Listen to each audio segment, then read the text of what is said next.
सुनत सभासद उठे अकुलाई, समझाई गई बाह उठाई। कह लंकेश कहसी निज बाता, केई तब ना सा कान निपाता। अवध नृपति दशरथ के जाए, पुरुष सिंध बन खेलन आए। समुझी परी मोही उन्हें के करनी, रहित निशाचर करी हही धरनी। जिन्हें के भुजबल पाई दसानन, अभय भय विचरत मुनि कानन। देखत बालक काल समाना, परम धीर धनवी गुण नाना। आप सभी को धनतेरस की बहुत बहुत शुभकामनाएं। आपका साल यूं सुखदायक बना रहे। नमस्कार व्यूअर्स, और आप सब लोग कैसे हैं? आशा करती हूँ आप सब लोग अच्छे होंगे और मेरा रामचरितमानस का अरण्यकांड पाठ अवश्य देख रहे होंगे। तो कल तक हमने जाना था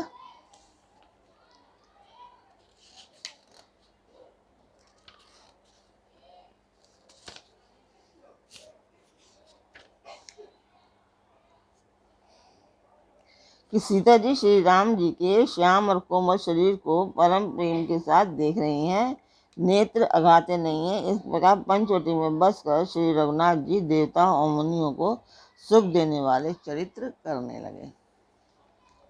खरदूषण का विध्वंस देखकर शूर्पणखा ने जाकर रावण को भड़काया।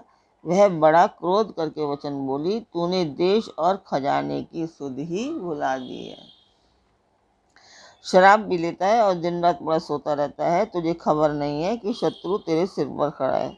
नीति के बिना राज्य और धर्म के बिना धन प्राप्त करने से, भगवान को समर्पण किए बिना उत्तम कर्म करने से और विवेक उत्पन्न किए बिना विद्या पढ़ने से परिणाम में श्रम ही हाथ लगता है।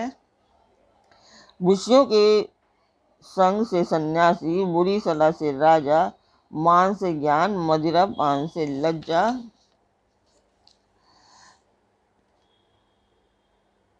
इतना ही जाना था हमने कि वो शूर्पणखा रावण को भड़का रही है।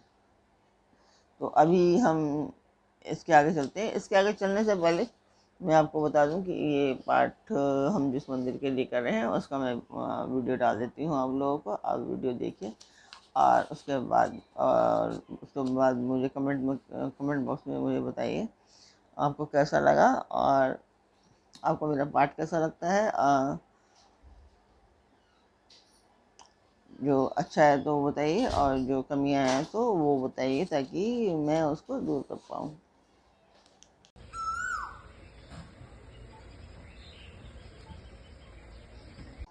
तो मंदिर की वीडियो आपने देखी, आपको कैसा लगा कमेंट बॉक्स में मुझे बताएं और सब्सक्राइब करें, लाइक और शेयर अवश्य करें। शुरू करते हैं फिर हम आज का पाठ। अपने परिवार और मित्रगणों को ज़रूर कहिए कि वो सब्सक्राइब और लाइक और शेयर अवश्य करें ताकि जो मैं चाहती हूँ कि वो मंदिर बने तो उसका वो मेरे हाथों उसका इनोवेशन एटलीस्ट हो सके। यही मैं चाहती हूँ।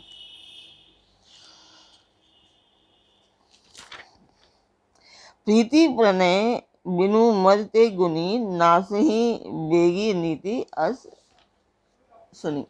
नम्रता के बिना प्रीति और मद के से गुणवान शीघ्र ही नष्ट हो जाते हैं। इस प्रकार नीति मैंने सुनी है। ये शूर्पणखा रावण को समझाती है और भड़काती है। तो स्वागत करती हूँ मैं आप सभी का अपने इस कार्यक्रम रामचरितमानस के अरण्यकांड पाठ में। तो अब आज का पाठ शुरू करते हैं। रिपु रुज पावक पाप प्रभु अहि, गणिय न छोट करी। अस कहीं विविध विलाप करी, लागी रोदन करण।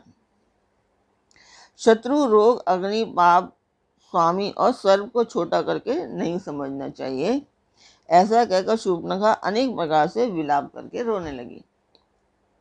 सभा माज परिव्याकुल बहु प्रकार कह रोई, तो ही जियत दसकंदर मोरी की असी गति होई।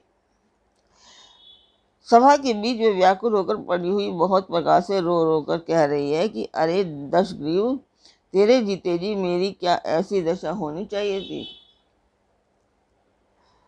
सुनत सभासद उठे अकुलाई, समझाई गई वहां उठाई। कह लंकेश कह निज बाता की, तब नासा कान निपाता। शूर्पणखा के वचन सुनते ही सभासद अकुला उठे। उन्होंने शूर्पणखा की बाँह पकड़कर उसे उठाया और समझाया। लंकापति रावण ने कहा, अपनी बात तो बता, किसने तेरे नाक कान काट दिए। अवध पति दशरथ के जाए, पुरुष सिंध वन खेलन आए। समुझी परिमोही उन्हें के करनी, रहित निशाचर करी हहीं धरनी।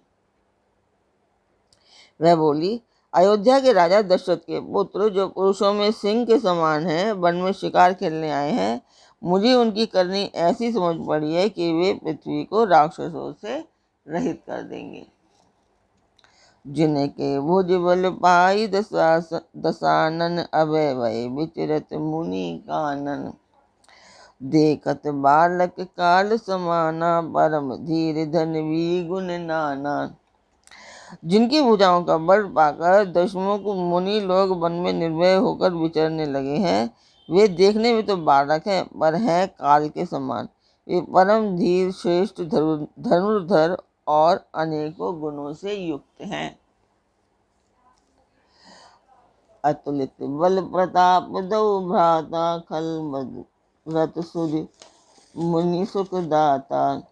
शोभा धाम राम अस नामा, तिनके संग नारी एक श्यामा। दोनों भाइयों का बल और प्रताप अतुलनीय है। वे दुष्टों के वध करने में लगे हैं और देवता तथा मुनियों को सुख देने वाले हैं। वे शोभा के धाम हैं, राम ऐसा उनका नाम है। उनके साथ एक तरुणी सुंदर स्त्री भी है। रूप राशि विधि नारी संवारी, रति सत कोटि न तासु बलिहारी। तासु अनुज काटे श्रुति नासा, सुनी तब भागिनी करहि परिहासा। विधाता ने उस स्त्री को ऐसी रूप की राशि बनाया है कि 100 करोड़ रति कामदेव की स्त्री उस पर निछावर हैं। उन्हीं के छोटे भाई ने मेरे नाक कान काट डाले। मैं तेरी बहन हूँ, यह सुनकर वे मेरी हंसी करने लगे। खरदूषण सुनी लगे पुकारा, छन मऊ सकल कटक उन्हें मारा। खरदूषण तिसिरा कर घाता, सुनी 10 शीस जरे सब गाता। मेरी पुकार सुनकर खरदूषण सहायता करने आए, पर उन्होंने क्षण भर में सारी सेना को मार डाला। खरदूषण और तृषा का वध सुनकर रावण के सारे अंग जल उठे। शूर्पणखा समुझाई, करी बल बोले सी बहुभांति। गयऊ भवन अति सोच बस, नींद परई नहीं राती। उसने शूर्पणखा को समझाकर बहुत प्रकार से अपने बल का बखान किया, किंतु वह अत्यंत चिंतावश होकर अपने महल में गया। उसे रात भर नींद नहीं आई। सुर नर असुर नाग खग माही, मोर अनुचर कह को नाही। खरदूषण मोहि सब बलवंता, तिन्हि को मारई बिनु भगवंता। वह मन ही मन विचार करने लगा, देवता, मनुष्य, असुर, नाग और पक्षियों में कोई ऐसा नहीं जो मेरे सेवक को भी पा सके। खरदूषण तो मेरे ही समान बलवान थे, उन्हें भगवान के सिवा और कौन मार सकता है। सुर रंजन भंजन मही भारा, जो भगवंत लीन अवतारा। तो मैं जाई बैरू हट करऊं, प्रभु सर प्राण तजे भव तरऊं। देवताओं को आनंद देने वाले और पृथ्वी का भार हरण करने वाले भगवान ने ही यदि अवतार लिया है, तो मैं जाकर उनसे हठपूर्वक बैर करूंगा और प्रभु के बाण से प्राण छोड़कर भव सागर से तर जाऊंगा। हो हही भजनु ना तामस देहा, मन क्रम वचन मंत्र दृढ़ एहा। जो नर रूप भूप सुत को, हरि हो नारी जीति रन दो। इस तामस शरीर से भजन तो होगा नहीं, अतः मन वचन और कर्म से यही दृढ़ निश्चय है। और यदि वे मनुष्य रूप कोई राजकुमार होंगे तो उन दोनों को रण में जीतकर उनकी स्त्री को हर लूंगा। चला अकेल जान चढ़ी तहवा, बस मारीच सिंधु तट जहवा। यहाँ राम जसि जुगति बनाई, सुनहु उमा सो कथा सुहाई। यों विचार कर रावण रथ पर चढ़कर अकेला ही वहां चला जहाँ समुद्र के तट पर मारीच रहता था। शिवजी कहते हैं कि हे पार्वती, यहाँ श्री रामचंद्र जी ने जैसी युति रची वह सुंदर कथा सुनो। लक्ष्मण गए बनहि जब लेन मूल फलकंद, जनक सुदासन बोले बिहसी कृपा सुख वृंद। लक्ष्मण जी जब कंद मूल फल लेने के लिए वन में गए, तब कृपा और सुख के समूह श्री रामचंद्र जी हंस करके जानकी जी से बोले, सुनहु प्रिया व्रत रुचिर सुशीला, मैं कछु कर भी ललित नर लीला। तुम्हें पावक महु करहु निवासा, जो लगी करो निशाचर नासा।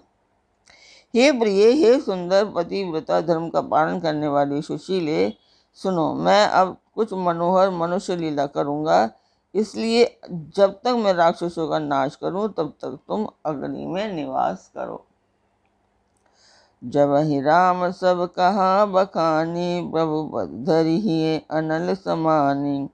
निज प्रतिबिंब राखी तह सीता, तह सही शील रूप सुन बीता।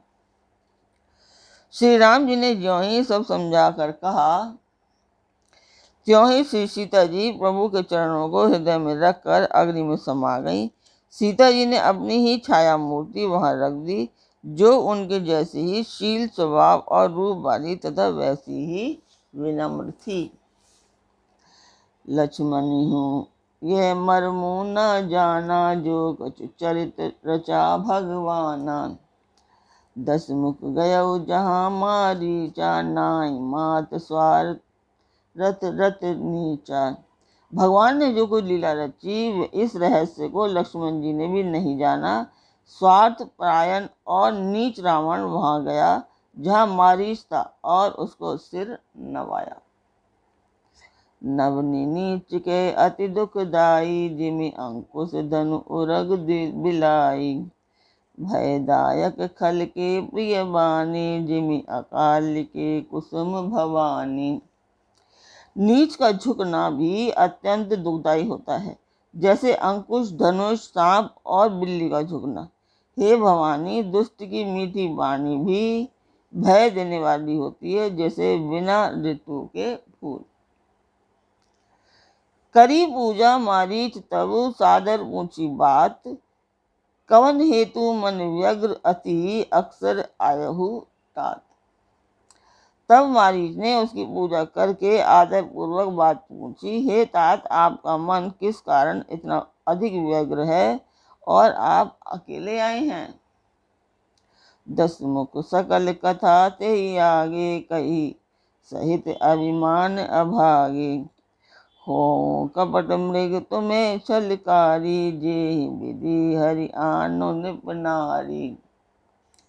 भाग्यहीन रावण ने सारी कथा अभिमान सहित उसके सामने कही और फिर कहा, तुम छल करने वाले कपट मृग बनो, जिससे उपाय से मैं उस राजवधू को हर लाऊं।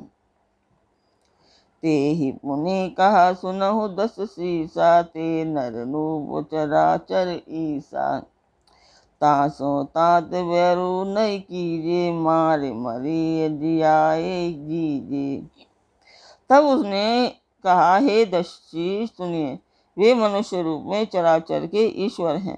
हे तात, उनसे बैर न कीजिए, उन्हीं के मारने से मरना और उनके जिलाने से जीना होता है। सबका जीवन मरण उन्हीं के अधीन है। मुनि मक राखन गयौ कुमारा, बिनु भर सर रघुपति मोहि मारा। सत जो जन आयु छन माही, तिन सन बयरु किए भल नाही। यही राजकुमार मुनि विश्वामित्र के यज्ञ की रक्षा करने के लिए गए थे। उसी समय श्री रघुनाथ जी ने बिना फल का बाण मुझे मारा था, जिससे मैं क्षण भर में ही 100 योजन पर आ गिरा। उनसे बैर करने में भलाई नहीं है। तो आज का पाठ मैं यहीं पे पूर्ण करती हूँ। कल फिर मिलेंगे एक नए पाठ में। तब तक आप मेरा चैनल अवश्य सब्सक्राइब कीजिए, लाइक और शेयर अवश्य कीजिए, ताकि मेरा जो प्रण है वो पूर्ण हो पाए। यही चाहती हूँ मैं, बस आपसे इतना सहयोग चाहती हूँ कि आप सब्सक्राइब करें, लाइक और शेयर करें, और अपने परिवार और मित्रगणों को भी सब्सक्राइब और शेयर करने के लिए कहिए। तो कल फिर मिलते हैं एक नए पाठ में, एक नई उमंग, एक नई तरंग के साथ। तब तक के लिए नमस्कार।